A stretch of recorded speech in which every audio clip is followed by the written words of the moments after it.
Guys, we definitely know what you want to talk about today because we got your HSP AEW Full Gear preview show. I'm Jeff Martin alongside the trendsetter Brian Berga, and we are here on the Give Us a Shot Network. Make sure you like and subscribe. Follow us on the YouTube. And if you can't watch us, listen to us on all podcast platforms. And make sure you download the show. And then make sure you hit the notification bell right here, too, so you don't miss a single episode of HSP on Give Us a Shot Network. Trendsetter, what is going on? We are doing Full Gear. We are not even on the eve. We're on the precipice of a big night of wrestling for AEW. What's going on, dude? How you doing? Doing good, man. Bringing down this card and looking forward to seeing what could possibly be the outcomes of this Full Gear card in Newark, New Jersey.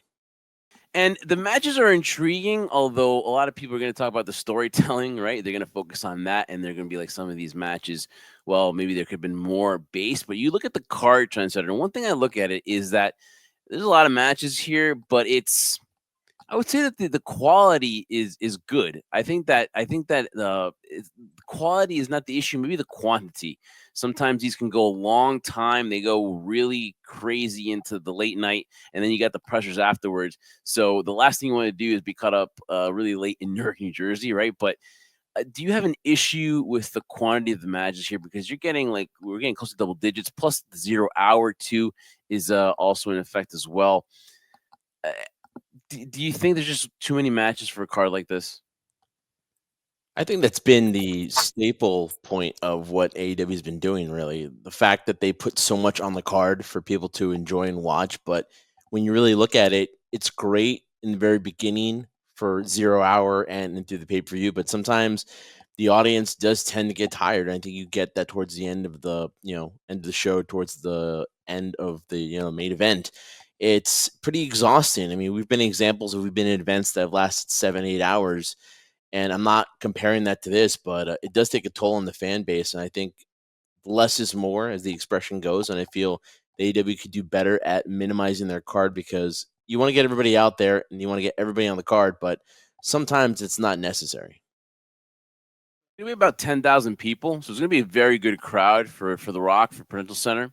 It really is a good venue. A lot of fans go to that, and last time we went to it was a well, not a jam packed house, but it was a good house. It's more than actually AEW's done in the live shows for Dynamite, Rampage, and Collision. So this is going to be a step up. They probably will get to 10,000 at Prudential Center. So that's good for them. It's good for business. It's good for them, and hopefully, there's going to be a huge turnout, and it looks like there will be. Trent, so let's start with Will Ospreay and Kyle Fletcher.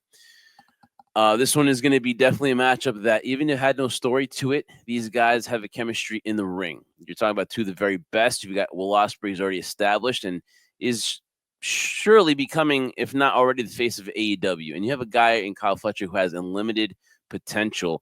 And there are a lot of comparisons, which, listen, I want to temper down the emotions here, but there's a comparison going around in the IWC that Kyle Fletcher reminds them of a Randy Orton. And I want to be very cautious and wanted to tell you guys, listen, let Kyle Fletcher be Kyle Fletcher. The last thing you want to do is already give him these comparisons to Randy Orton because I still have not seen it. Is he very talented? Is he smooth in the ring? Absolutely.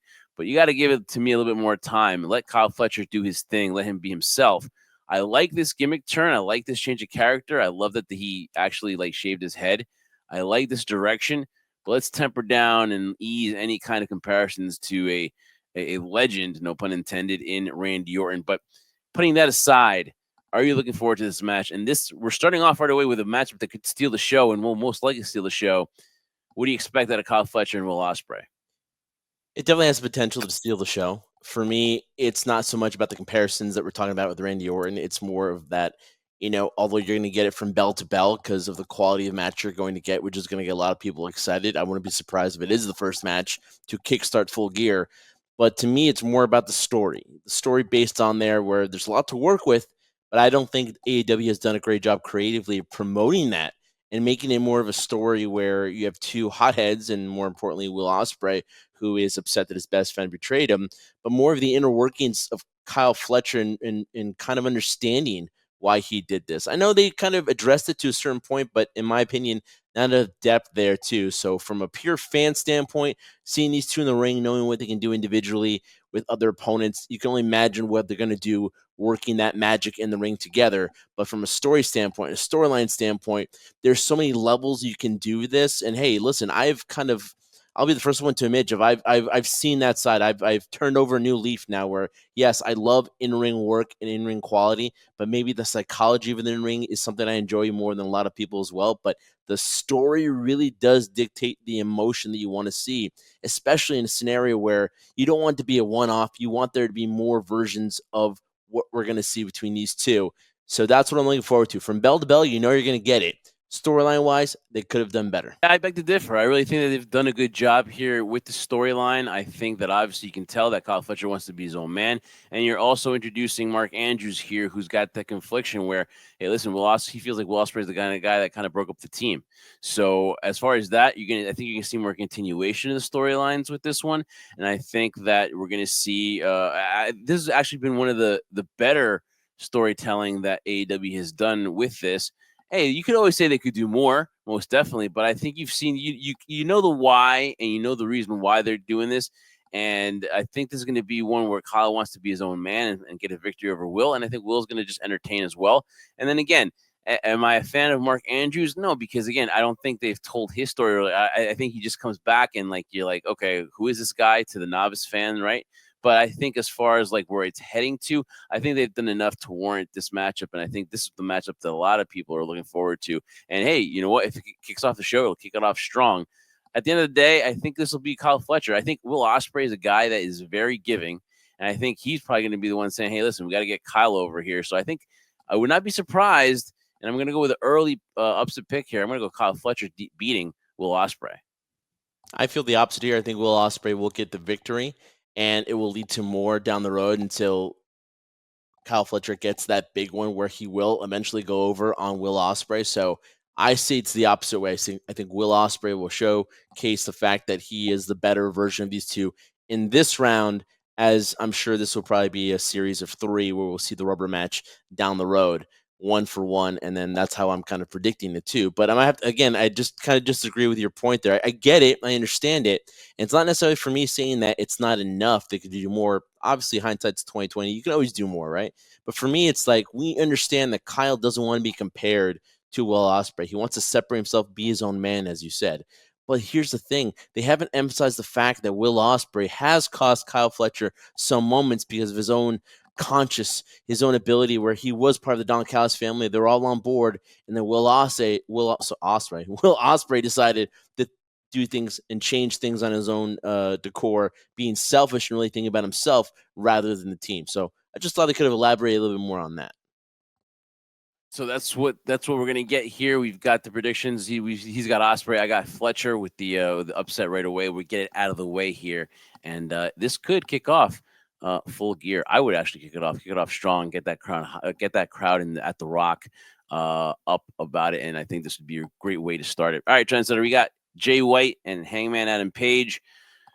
Jay White coming off of injury. This is the first Full Gear, I would say, push, pun intended, for Jay. I mean, this is a guy very talented. I know there was like this. I don't know if there's a bidding war, but obviously WWE was very interested, and then AEW was able to lock him up as far as signing him. And it's been surprising to me that it's taken this long for Jay to be involved in a feud like this.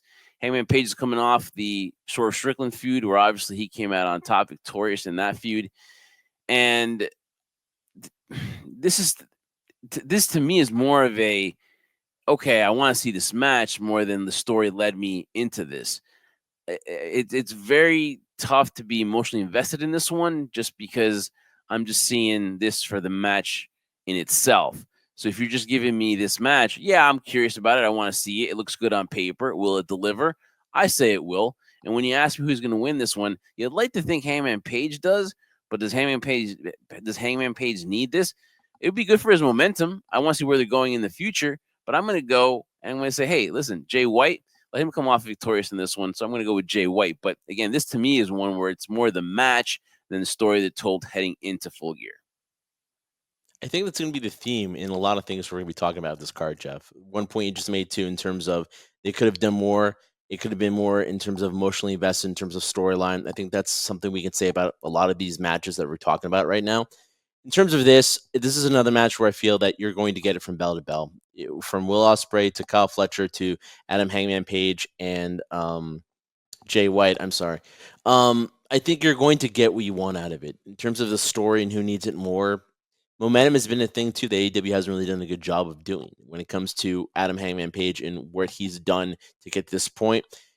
I kind of feel they haven't rode that wave of momentum he got after defeating Swerve Strickland. So you hope that's the case. I hate always betting on Adam Page because he's always disappointed me in these types of scenarios, but I would have to agree. I think Adam should win this, but I think they're going to swerve us, and it's going to be Jay White coming out victorious. Most definitely, I think that Jay White will get the victory here. So I'm going to go with Jay White. Next matchup is MJF and Roderick Strong. Listen, I saw the promo for MJF that he delivered towards Roderick Strong. And while it was in typical MJF fashion, it was the first time where I said to myself, first of all, MJF looked completely different. So, I mean, he's a little bit bulkier, but I don't know what the hair. I don't know. Something's different about MJF. Whatever.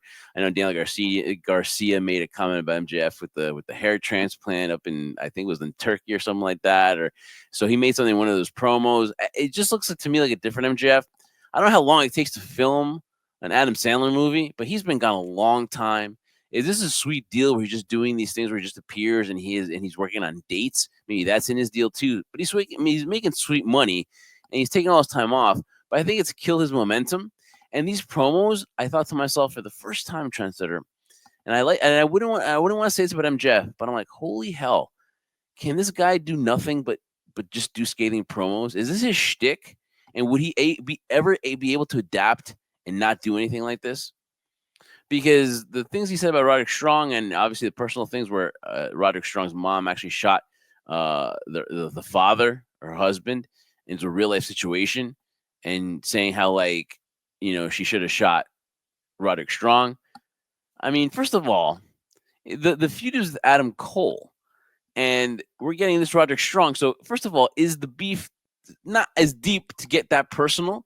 And then also, too, again, is his shtick this one-sided where this is all he can do? Because I'm getting the idea that if he didn't have this, I don't know if he'd be able to get over or just use that cheap heat. Because to me, he's becoming Mr. Cheap Heat. The match in itself, we know it should be Adam Cole. Why it's Roderick Strong, why this has been done this way, I have no idea. Obviously, Tony Khan wants to give us instant gratification, but we're not getting it in this. We're not getting Cole and MJF for some reason. I don't know. Will Adam Cole interfere? Possibly. But if it's just straight up, I'm going to go with MJF over Roderick Strong. And then Roderick Strong, to me, boy, how far they've just gone down since being Undisputed Era. I think Triple H squeezed all he could out of them, and then Vince was like, "Listen, they're not drawing. They couldn't even beat AEW. We had these guys, in NXT, and that's to me why they're not there anymore." And so, there's just so much into this Trendsetter. MJF shtick. Why is Roderick Strong in there? And boy, how far the Undisputed Era has fallen to me in AEW. I wish I had an answer for all those questions you just asked. I'm sure a lot of fans wish they had an answer to all those questions you just asked because they are legitimate questions in terms of we're looking at Adam Cole and MJF. And it's so funny, like I described about this before, where it always seemed that to get to MJF, he had to jump through hoops to get to him, which was kind of a part of his shtick as well. You couldn't just get him straight up in one opportunity.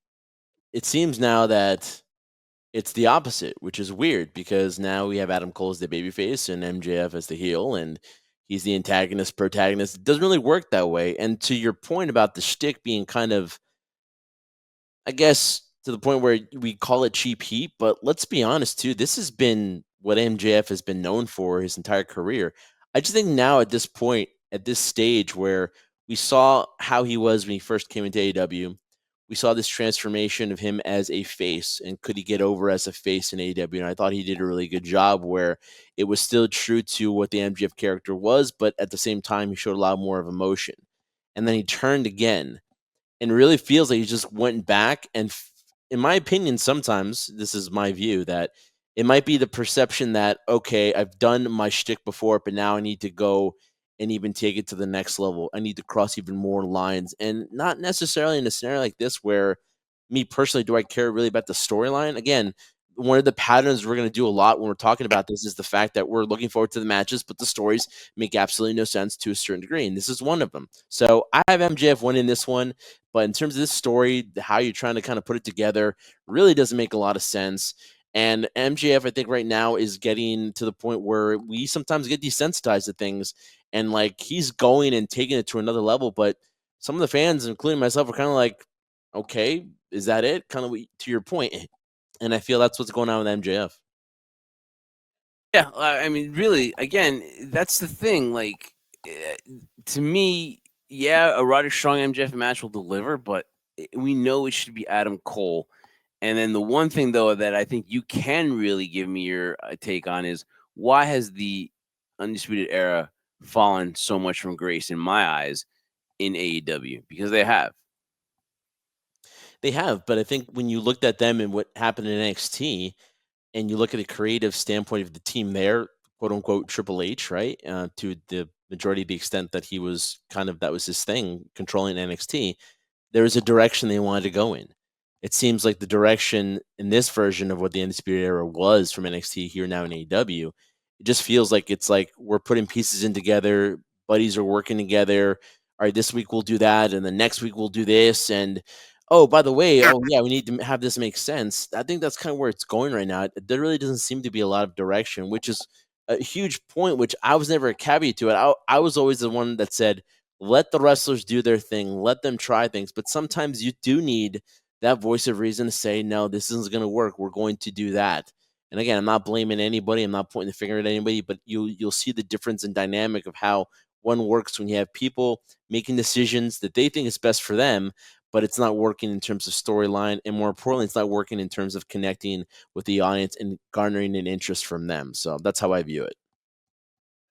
Champagne Championship celebration for the beautiful and the lovely Mariah May. One of the bright spots of AEW in what seems to be the most recent struggles for the company in TV. She is definitely a bright spot. She is the glamour. And of course, another bright spot is Mina Shirakawa. And I can't get enough of these two. And finally, Mariah May will get her celebration in Newark, in all of these places. Because she's always complaining how like these cities don't deserve celebration. But obviously, Mina changes all that. And she's got an unforgettable night planned for the AEW Women's Champion, which can only mean one thing, Trendsetter. And I'm trying to think and really think about this. And I really believe we could see the return of Tony Storm. I think they're plotting something. I think this is going to be part of Tony Storm's revenge. I don't know if somebody else is going to interrupt the party. I don't see anybody else that could garner that ability to do so. And listen, Mariah May she's just mowing them down. All the competition, she's just mowing them down. But I do think we see the return of Tony Storm. I would agree. In terms of competition, Jeff, honestly, what competition in the women's division right now? That's been one of the staples of AEW since they started in their inception. The women's division has really just been something that has struggled and struggled. Granted, I'm sure people will correct me. You mentioned Tony Storm, Mariah May. There are a few others there. Sheeta is an example as well. They have some stars, but not enough star power there where now you would hope, you would have thought that with Tony Storm's absence and the way she lost, they would have a dominant reign, which we do of Mariah May, but the competition's not up to the level of Mariah May right now. So the only answer now is to bring in Tony Storm. Could I have done without Tony Storm for a little bit? No offense to Tony, but you like to build it up even more and create more anticipation. But if that's a scenario, I agree with you here. I really feel that's going to happen because they need to to kickstart. I feel a scenario where that reign's going to be so important. Where now we have these two women battling for the women's championship again. Because believe it or not, and we'll talk about this a little bit later, the TBS title seems to be drawing more attention than the women's championship in a certain degree. So I guess you want to bring some type of excitement back to the women's division, the women's world championship. And this is a great way of doing it, bringing Tony Storm back. Because some of these female talents should honestly be in, and I don't, I'm trying not to be offensive here, but they should be in developmental. There should be some way because some of these people are, some of these girls are not yet for this. We're seeing, for example, like Anna Jay.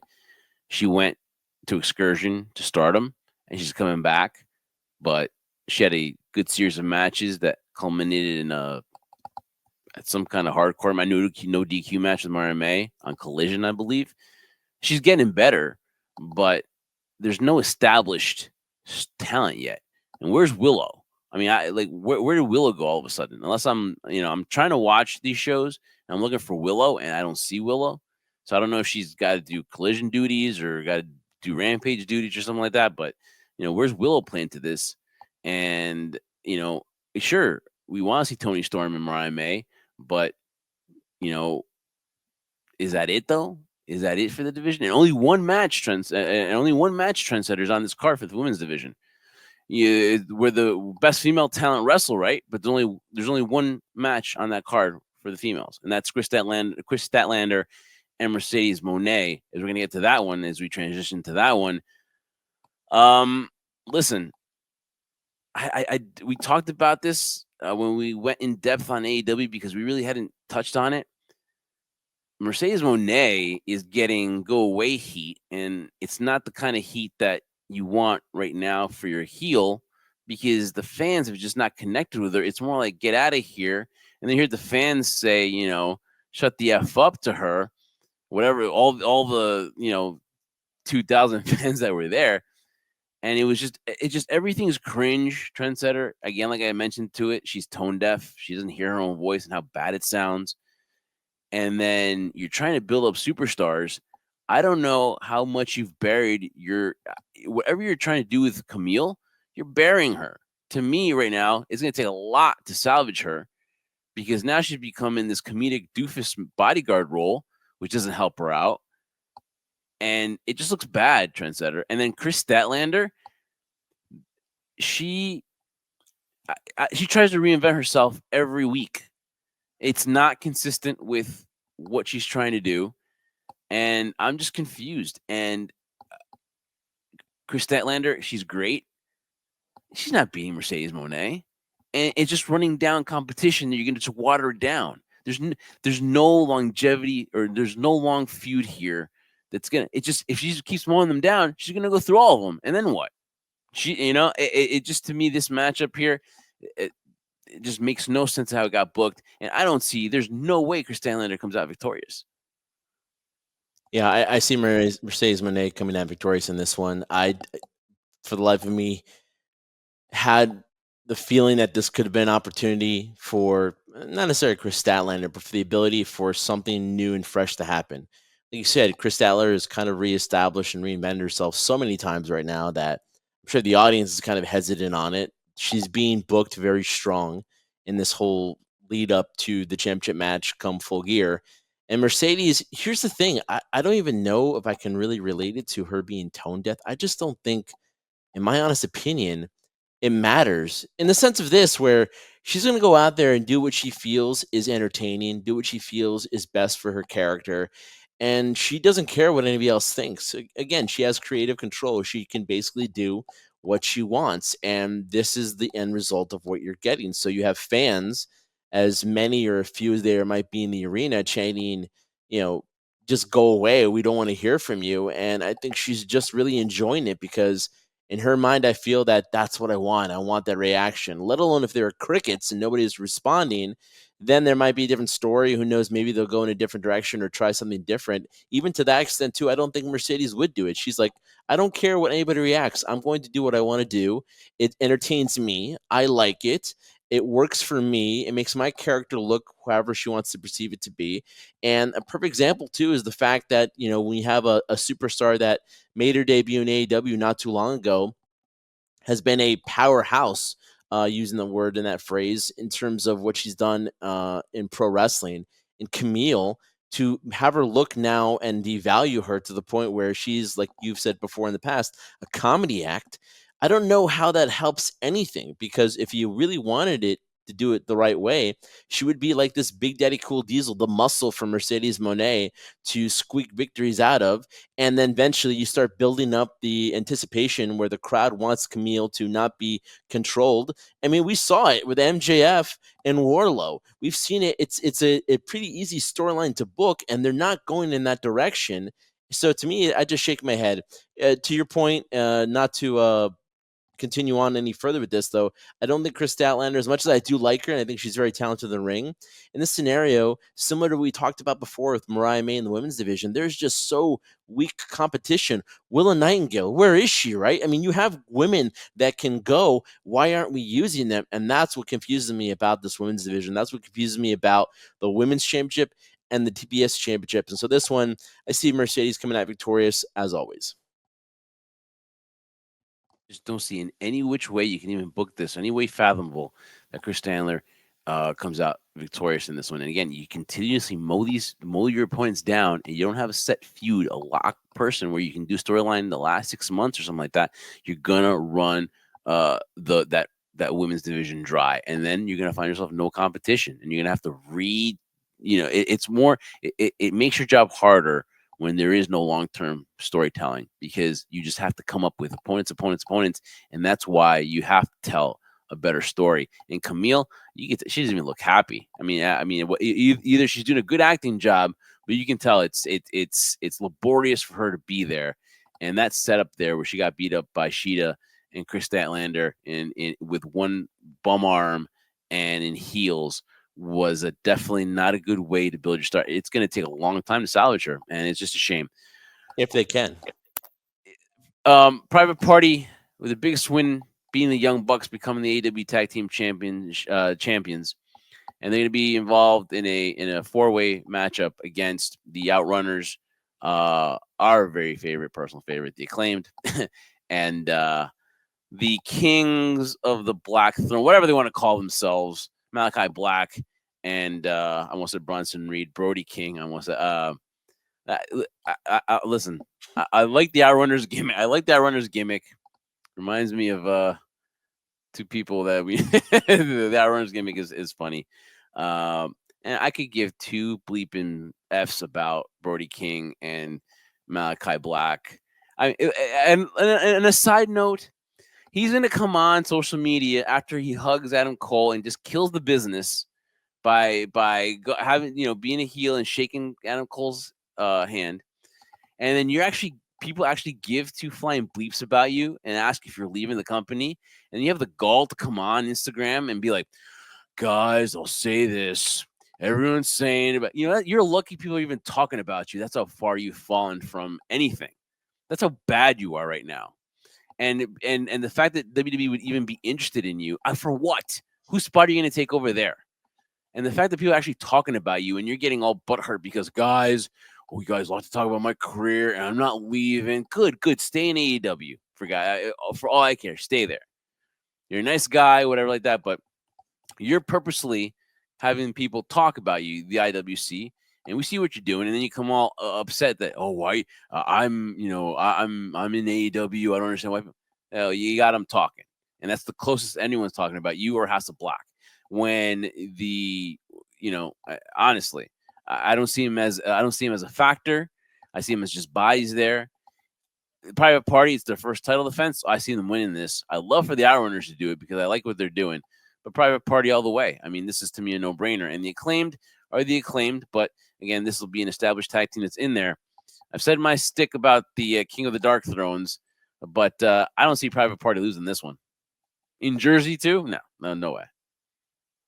You never know, right? When you think it's predictable, they'll change it up on you. But in this case, I don't think that's going to happen. I think really it's to the point where they've done so much to build the Private Party. They want to make them a legit tag team. They are a legit tag team, but they want to make them, in the perception of the fans and the audience, that this is the top team in AEW. Hey, listen, they have the skill to do it. I've interviewed them before in the past. They're a great bunch of guys. So this is their moment.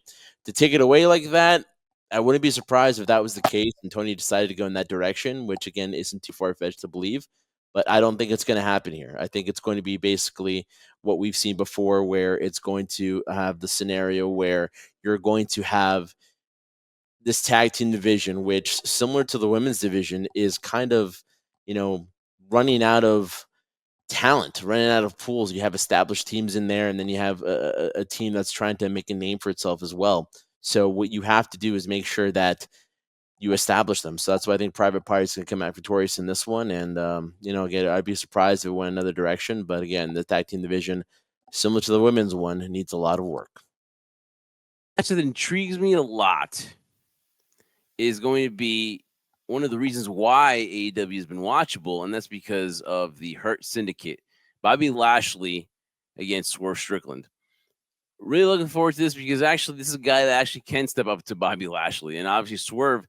I gotta say this about Swerve Trendsetter, and when he left or when he was released by WWE, I was one of those who were like, oh, okay, no big deal. It just didn't work out. I wish he would have gotten a fair shake, but I don't think this is somebody that's going to be. I'm going to look back on and be like, damn, we should have kept him, or damn, he should have, they should have give him a shot. But we know it's the old regime. This is a guy that has just. I mean, I get like superstar vibes. I feel like this is a big fish in a small pond, but he's killing it. He got himself a monster deal to sign an extension with the company. Great for him. And this is an opponent where, I mean, this is to me, these are larger than life guys, and that's what I want. Even if the story's been great, I've been trying to recruit him into the Hurt Syndicate. It's been like a rejuvenation for Shelton Benjamin, and this is to me a very good build and a good start to a feud, which I think is going to be long term. I think this is not the last time we see it. But for a guy like Bobby Lashley walking into the company from WWE, you'd like to think that he's going to get the victory and it's going to build up the Hurt Syndicate. Or maybe it's a disqualification or something like that. But somehow to me, I'm going to say Bobby Lashley because we got to pick winners. But it could be it could be like a schmaz or something like that. We can see a fourth member reveal or something. But I think that in order to build this, you're going to have Bobby Lashley get over and get that Hurt Syndicate over. So I'm going to go Bobby Lashley gets the victory over Swerve. You wish Swerve hadn't lost a lot before, but his star is not going to burn out because he loses to Bobby Lashley. So that's why I got Bobby Lashley beating Swerve at Full Gear. Well, Swerve knows where he's at. Can you hear me? Yeah. All right, because I'm getting an echo right now.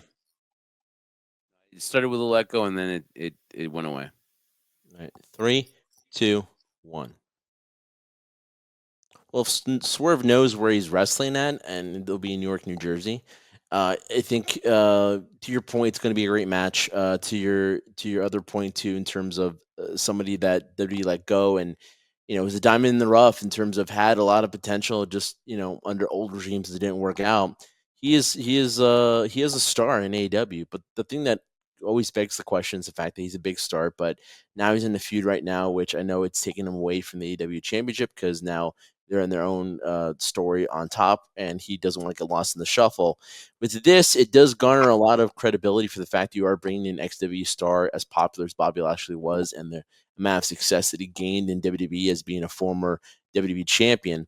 So I kind of have the opposite here too. I feel like when I try to analyze and kind of think of where the logic goes with AEW, they don't like their stars to lose to probably ex-WWE guys in this sense too, where like he had a gigantic beating, a huge loss in terms of what he had with Adam Hangman Page in that match.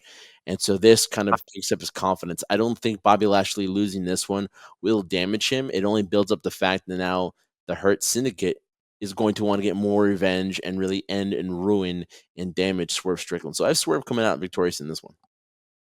So it's good to have a difference of opinion there. It could go either way. You're right, because I do feel uncomfortable of Swerve losing a lot as he has, as far as like as far as pay per view matches. I can still say pay per views here because these are not PLEs. But yeah, I see your point, but I'm just gonna still stick to the fact that they want to build the Hurt Syndicate more. So I'm gonna take Bobby Lashley. But again, it could end in this. I could see this matchup end up in a DQ or something like that, where you don't get a true winner. But if you have to pick one, I would take just Lashley in that one. All right, Trendsetter. This here is a matchup of the pillars of AEW, the little guys, if I were gonna say, Daniel Garcia and Jack Perry for that so coveted TNT championship from one more unbelievable guy to another unbelievable guy. I have a lot to not really a lot to say. We know how I feel about these two. If any, you, man, oh boy. All right, I don't believe in any of these two. I don't believe the push that they're giving Daniel Garcia. Again, and this is not anything personal. This is just what I see. We talk about two guys that are larger than life, and Swerve and Bobby Lashley. The two guys that to me, I'm like, okay, you're putting them in this spot. Daniel Garcia resigns with AEW, and now he is the face of this anti whatever Moxley and company you're doing, and I just don't believe it. That scene where kind of was like Batman Jokerish with Jack Perry, and then to me was just like, okay, like, would you really be afraid if Daniel Garcia tied you up? I don't think so. Jack Perry is just again miscast, and Daniel Garcia is actually bigger than Jack Perry, and you believe that he can manhandle Jack Perry. To me, this is I, I don't know. It seems like now they've taken the bloom off Jack Perry. He's alone because the Young Bucks have taken a sabbatical, and now he's on his own, the scapegoat. And now Daniel Garcia seems to be the guy they're pushing. So I'm going to say we're going to have a new TNT champion.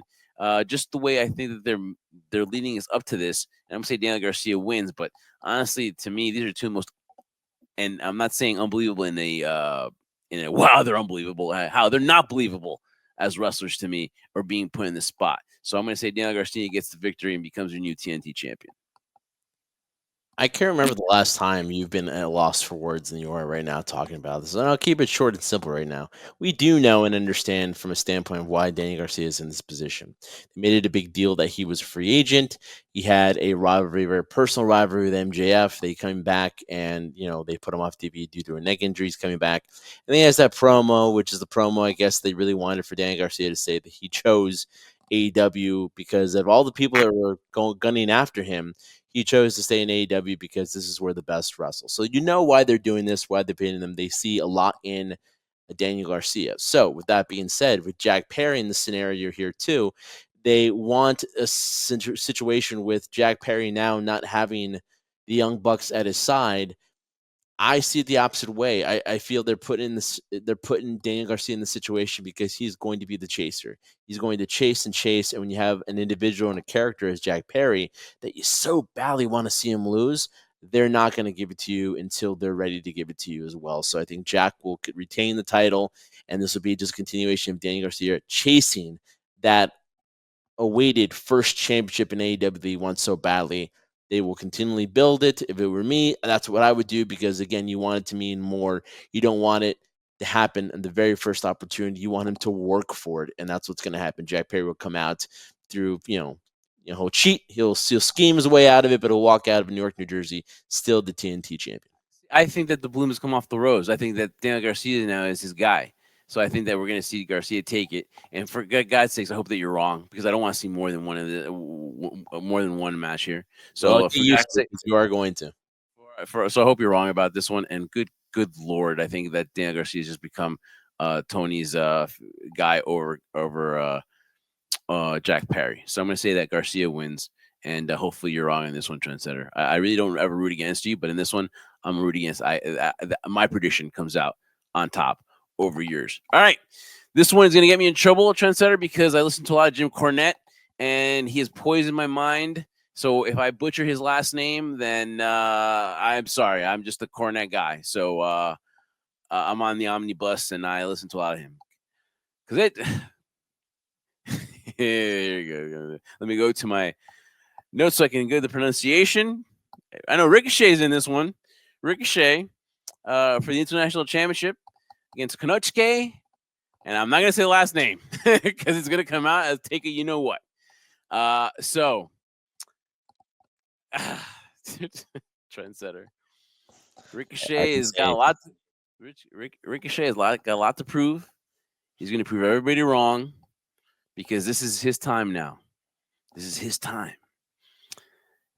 He wants to prove everybody that he can carry a company.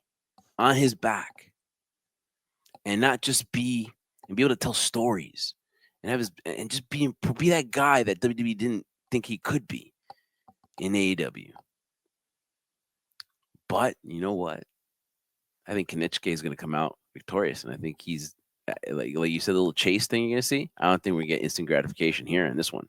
And boy, wouldn't that just make the IWC happy for who if you're rooting against Ricochet right now?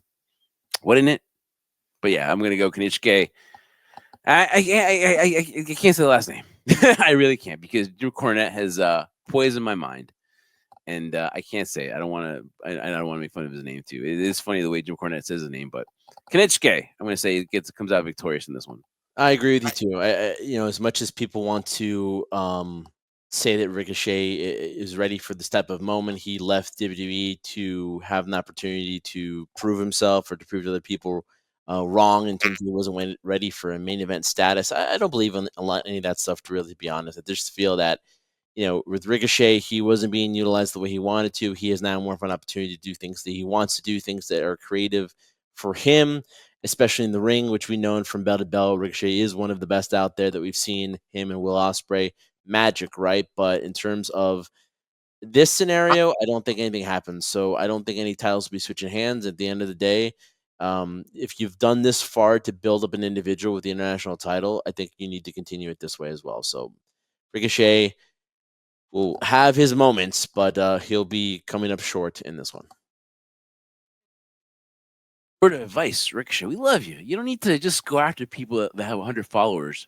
You just let them be, give them their opinion, and if you let every little thing bother you like that, especially on the internet, yeah, you're gonna come off as like, oh, this is very sensitive and stuff, and you're better than that. You're good. I mean, obviously, you can carry the company. You're gonna do good things, but just don't be so soft when it comes to the IWC because they can make you go off tracks and make you lose your course and what you want to do. So you're definitely got to focus on that championship, on the international championship. But like I said, I think that our boy Kenichke is going to come out victorious, which leads us, trendsetter, to the most freaking confusing angle I've seen in the longest time, and how it just makes absolutely it's nonsensical, and to me it's just becoming irrelevant, and you're kind of wondering what the heck are these people even talking about.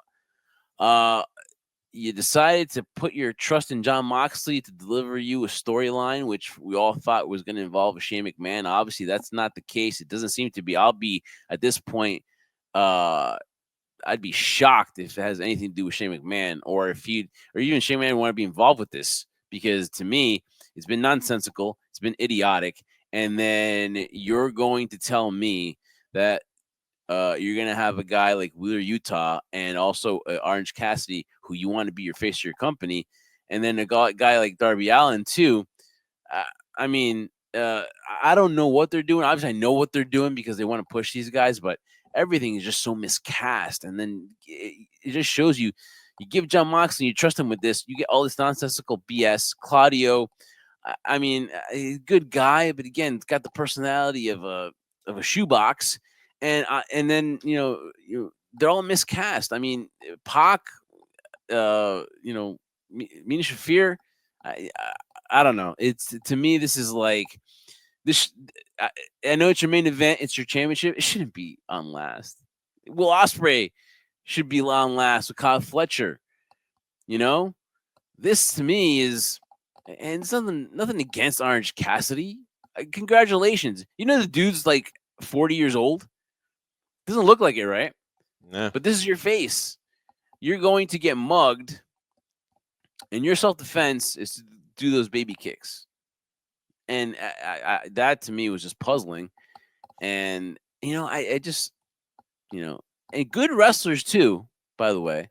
And there's actually good wrestlers on air that actually like this. Boggles my mind. But again, you're gonna ask me a winner, right? That's why we're here for, to do a preview show and prediction. Jon Moxley's got to win. Why would Orange Cassidy win so early? But you know what? They could have Orange Cassidy win this, and we'd be like, why? But Moxley will come out victorious.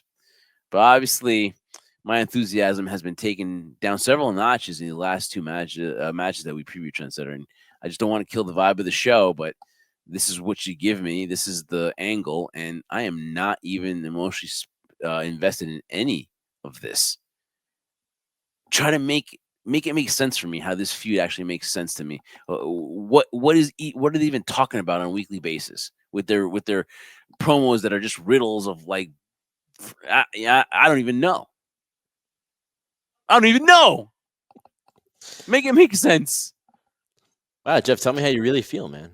Don't hold back, Bad, dude. dude. This is really bad. This is Listen, it's just been a frustrating card to talk about. Without, I mean, I've tried to give enthusiasm for it. I've tried to listen. One thing I want to make clear is that as difficult as it is to talk about this card for me, and obviously for you as well. You could definitely tell with your emotion, and you're trying to garner interest in it too. But it's just very difficult sometimes because it's missing something. But listen, I try to look at the perspective of what AEW is trying to do. It's not the easiest thing, but I can kind of tell what they're doing. It doesn't take a genius to figure it out. That when you look at guys like Darby Allen, guys like Daniel Garcia, even Jack Perry, I'll include in this one as well. And then you look at in this scenario, Orange Cassidy. For some reason, and only the person that can give you the reason and whether it makes sense to you or not is Tony Khan and creative. They feel like these guys are what we want. They're not going to be comparable to what you see on TNA, what you see on WWE programming, what you see in MLW, what you see in New Japan Pro Wrestling, and the list goes on and on. They want to be different, right? They value something in these individuals because let's be honest, despite the fact that you and I might differ in terms of what they provide or what they offer in terms of having that it factor, which nobody can ever define, right? But you kind of sense it, or them being these multiple these global superstars from all over the world. For some reason, they have garnered some type of connection with the audience. The audience likes them. the Not wanting AEW audience likes them. Yes, but again, that's the audience that Tony Khan has said from Oh, time then to that's time again, then and that's every interview, that's the only thing that matters to him is to make the AEW audience happy. And this is the result we get. So in this scenario here, and I'll make it short now because again, I was trying to kind of give a synopsis of the feeling of this breaking down this card, which is in a sense frustrating because you see talent on the roster, but it's not being utilized the way you want to be utilized, and stars you think they're stars or you don't think are stars are being used in scenarios that make no sense. But here we know what's going on. Orange Cassidy, Darby Allen, and the list goes on and on for the individuals that they're trying to stop this takeover of AEW, and they want to protect it, similar to what we saw during the Attitude Era, and again, the era where it was WCW fighting against the NWO, these outsiders type of thing, and that's what you're getting here. It's not to the level of that version because again, different age, different era, but that's what they're trying to do. I commend them in trying to do it, but again, you A for effort, I guess, but in terms of performance, in terms of execution, it's an F in my opinion. And so for this, if we're going to just break down the card and pick out a winner, I feel Jon Moxley is going to come out victorious because here he is establishing a stable. He's establishing a type of new way of something taking over AW and giving it a new version. And he is the head on the snake, as they call it, right? And so you cannot do the scenario where Orange Cassidy comes back victorious in this. I don't care what anybody talks about. It doesn't make any sense. If you're going to build long-term storytelling, I said it correctly this time, that's what you have to do. So I have to give them effort that they're trying to give you that type of storyline. It doesn't make sense when you're breaking everything down. No, it doesn't. So at the end of the night, when it's all over and the crowd is purely exhausted from watching so much wrestling, it's going to be Jon Moxley come out victorious in this one. and obviously after what they did to Brian Danielson, obviously you got to build momentum to this heel group, this heel faction. Uh, but again, I think it's just completely miscast. I I commend them for identifying their stars and wanting to push younger talent because that's what you have to do. You can't keep signing other new people, you know, because you have to develop your stars in order for the world to go round and round in your company. It's just that the believability of these stars and how you put them in, you got to have them grow up. Orange Cassidy's got to have some kind of an edge to it, even though you might not believe in him. Even if he had an edge to him, you got to get him off this dopey stuff that he does. But just by changing his gear to black and denim from denim is not going to do it. So I think that if you're going to build a star, build them the right way, build them at least get them out of that indie thing. No pun intended to that because I don't want to be offensive like that. But you got to get them out of that mold, out of the hands in the pockets, out of the just the lackadaisical Orange Cassidy because you're fighting for something. You're fighting for AEW, right? And again, those hostile takeovers when you take over a company to me are very desperate kinds of angles. You saw WWE try it because they tried to do an invasion thing, and that was, did they really need to do it? No, because they didn't have their big stars.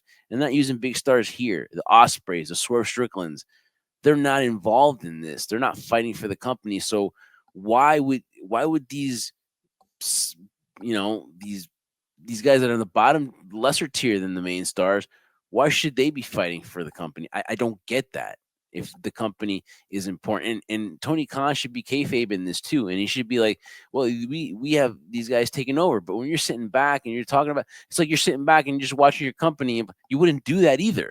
So it's just very weird, trendsetter, and hopefully the storyline gets better, and hopefully the ratings do because obviously when we were into AEW, we could tell you what was going on left and right here and there. To tell you, to be honest with you, and say that we watched Rampage and Collision, no. And obviously the numbers say so. So when we're sometimes trying to wing it here or trying to show the energy, look where the energy went from Osprey and Fletcher, which is we were talking about opening the show, which could main event the show, and then we got down to the main event and we got Moxley and Orange Cassidy. And besides the 600,000 people that watch AEW, who else is excited about that? I might just leave. I might just leave before. You know what I mean? Like that's to me how like I'm just not into that storyline or that angle because I just can't believe it. And then you were talking about guys like we talk about Wheeler Utah too. The guy could gain 100 more pounds. He's not gonna. His personality and his charisma. I got more in this pen that it's right next to me than Wheeler Utah does. And it's just plain you can't learn charisma. And sorry, it's not ingrained into you. So I mean that's just it with the storyline. That hopefully it gets better because we want AEW to do better. We talked about it last episode of what AEW can do better, and hopefully you see them taking the steps. You just wish kind of like, all right, you wouldn't do such certain things with these kind of guys, but more power to you if you can get these guys over. But again, you're just targeting your AEW crowd, like we were talking about before, Trendsetter. But what are you going to do? But it's still going to be. I mean, it's still going to be a good show. So definitely, yeah. So, but yeah, just underwhelming main event for me, Trendsetter. Really is. And I want to end it on that note. But go enjoy Moxley and Orange Cassidy. If it's not for you, you got like Fletcher and you've got. Osprey, and then you've got the tag team four ways too. So there will be something for everyone at the Rock at Prudential Center for Full Gear, guys. All right, so Trendsetter, that's it. That's our preview show. Enjoy it. We'll come on with the post show for Full Gear. We'll talk about that. Make sure you tune in for that on our IG Live. Make sure you follow us on all our social media at iSpot Podcast, and also make sure you give us a shot and listen to and watch us here on the Give a Shot Network. Like and subscribe. Plus on the YouTube, hit the notification bell so you don't miss a single episode of HSP. If you can't watch us, listen to us. We're available on all podcast platforms. That's right, on Apple, on iTunes, and on Spotify, iHeart. So make sure you check us out there, Trendsetter. Good to always see you, man. Full Gear in progress. Next week, you got Survivor Series, so it never ends. But glad we could do this Full Gear preview for you, the crew. That's right. It's a labor of love. And guys, thank you so much for listening to the High Spot Podcast preview of Full Gear. Looking forward to it, guys. And we thank you so much for listening to this episode. We will catch you again the next time we do this. Because remember, we do this for one reason and one reason only. We do this for you, the crew. See you at Full Gear. Make sure to catch the post show.